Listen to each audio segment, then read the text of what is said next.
NOAA has given its prediction about the 2023 hurricane season.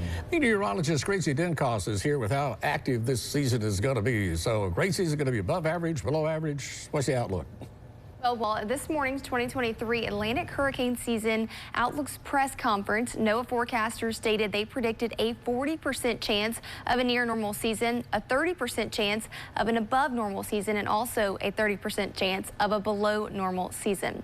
NOAA is forecasting anywhere from 12 to 17 named storms in the Atlantic basin, with 5 to 9 of those becoming hurricanes and 1 to 4 of those becoming major hurricanes of at least Category 3 strength or higher. There's a high confidence that El Nino will be present for this year's hurricane season. This typically means an increase of wind shear and other factors that will suppress storm development in the Atlantic basin.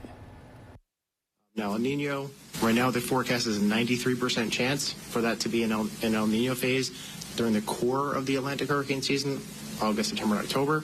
But that is likely to last many, many months. The 2023 hurricane season is expected to be less active than recent years. It only takes one storm to impact a community.